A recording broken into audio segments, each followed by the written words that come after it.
Hey, no, Hi. please sit down. I'm sorry I'm late. Am I late? Not at all. I just got here. Thanks for meeting me in the first place. I really needed to get out of the hospital. From the looks of it, you did too. I'm sorry. I just had a run-in that I didn't want to have, or... You don't look like the type to spoil for a fight, but then again, you're a lawyer. And a doctor. Oh, and did I mention she was a lawyer? Yeah, no, I get that a lot. I finally just stopped telling people. Well, I'm new here, but I think the cat's out of the bag already. So, you're from... Ohio, originally, but I came here from Chicago. Okay, and how do you like our little slice of heaven here? Is it me, or does everyone know everyone else? Hi, Mel. What do you have? See?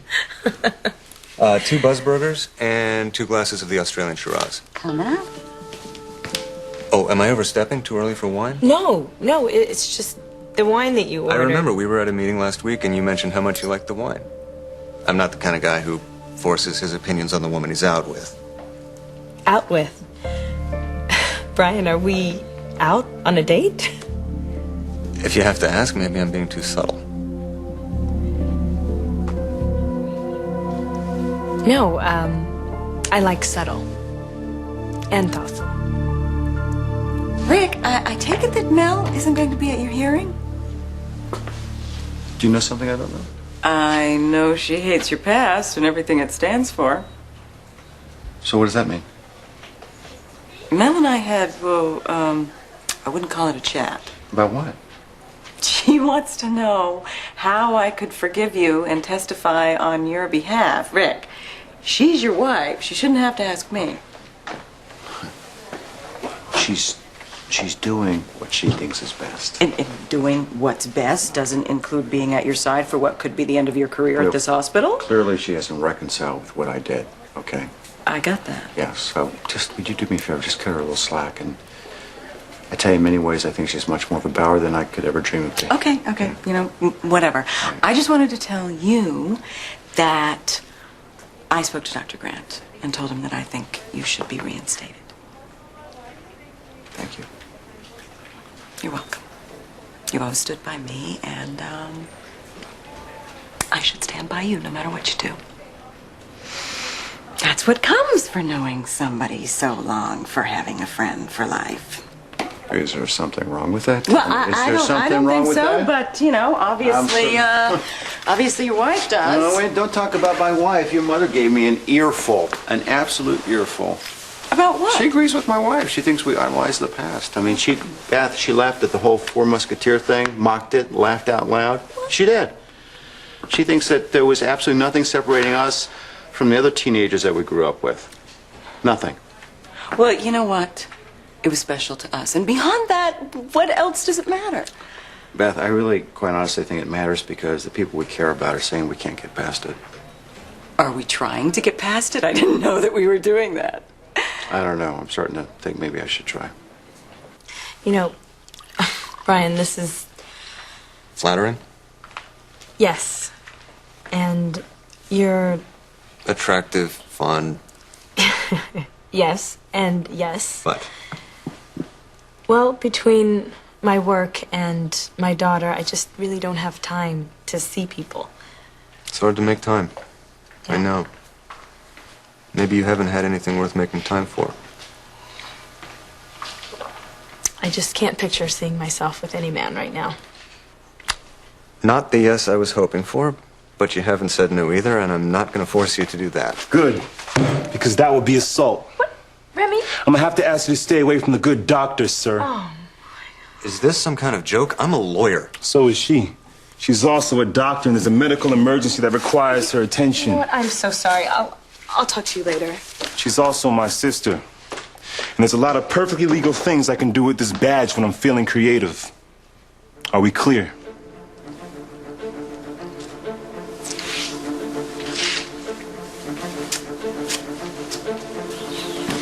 Was that necessary? Where's your wedding ring? Yeah, it was necessary. So anxious to make a mistake. I had it handled.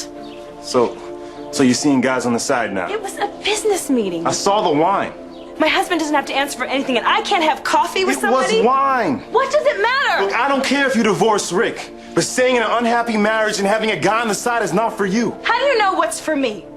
Okay, maybe I am just sick of playing by those rules.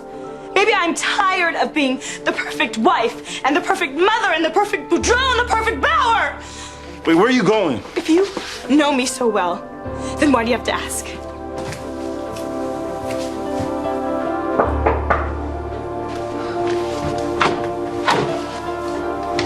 Mel, it's nice to see you. It's better to see you.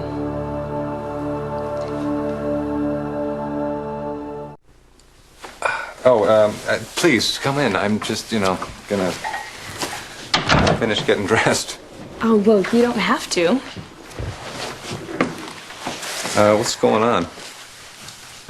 Nothing. Can I just come by and see an old friend? Is that what this is? It could be a lot of things. You know, Mel, out of all the beautiful women in Springfield, do you know how you rank? You don't, because you're off the charts. You're exquisite. Thank you.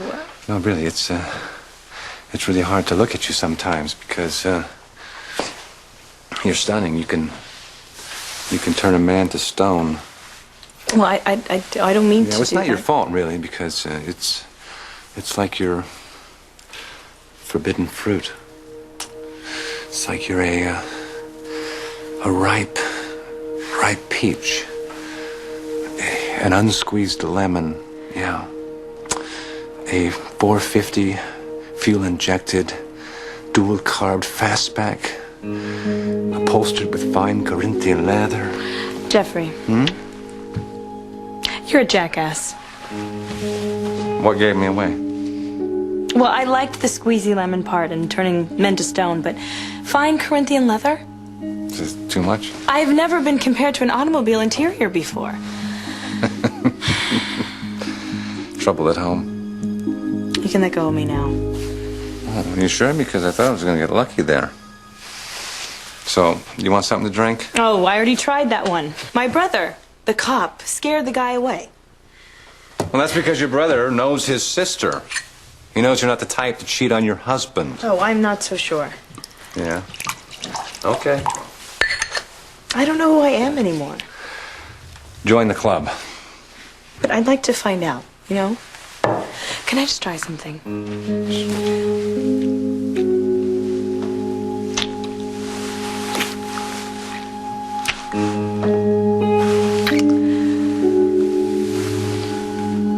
No, nothing. Okay. Good.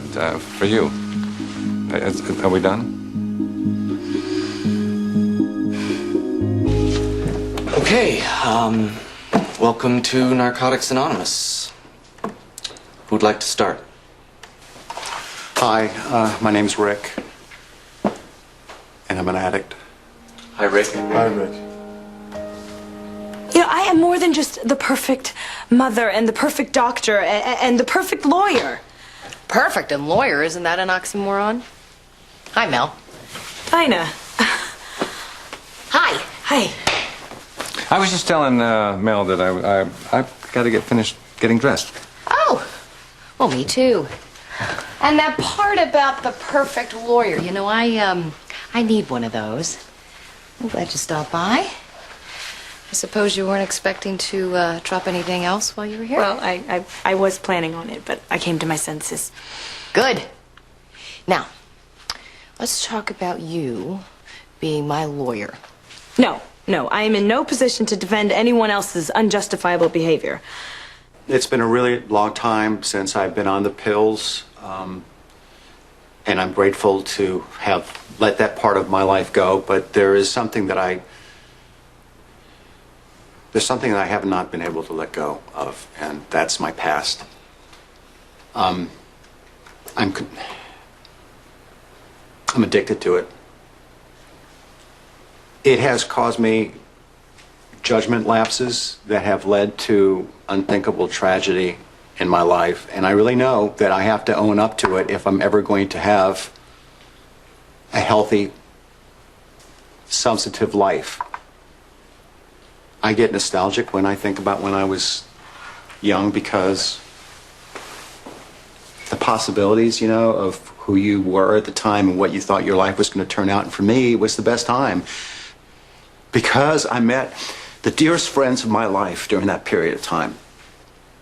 I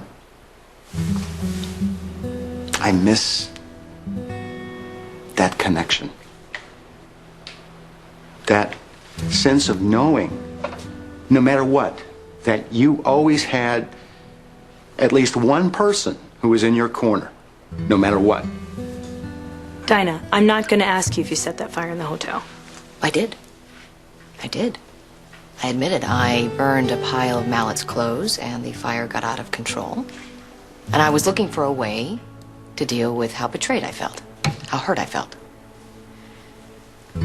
So when I had somebody, you know, who needed my help, well, I'm Rick Bauer. It's my duty to help you.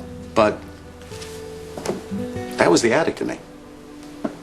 Justifying my actions in spite of the fact that it was really ruining my life, ruining my marriage to my wife. So, the person that you loved, the person that you trusted, the person that you bared your soul to, the one person that you screwed me.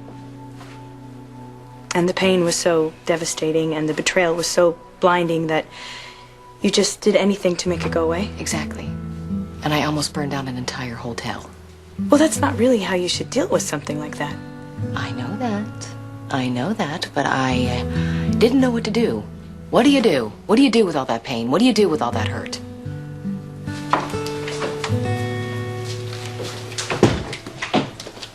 Quite a hypocrite, my friend. I owe you an apology.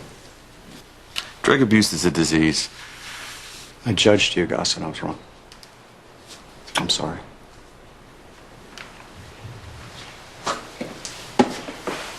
Because I was worried about you being around my son, Gus, because I was worried about being around my son. Kids will do anything to protect them. Anyway, so you and Mel, is it really that bad? We're working on it. Oh, good. She's in the house, or she's... Yeah, well, I'm on the couch. Well, at least you're both in the house. Yeah, that's hope. There's hope, yeah. Well, the hearing is the first step to that, maybe. And, you know, who knows? You know, even if I get my job back, there's going to be people that can't forgive me. And, you know, I understand that. You know, a while ago, I found out that Harley was cheating on me with Mallet. I'm sorry, Gus. You know, that's the one thing I thought I could never forgive somebody for, you know. But compared to my love for her, at the end of the day, it just didn't really seem to matter. You know what? I have to go. I have a decision I have to make. Whoa. So wait, you're gonna come all the way over here, lay all that on my doorstep, and not stay for the famous O'Neill lecture? I hate those. Now, come on. Why don't we just go get trashed? We can go ahead and curse the men of the world. Does that include me? Honey, you're on the top of that list. Welcome to the Bitter Hearts Club.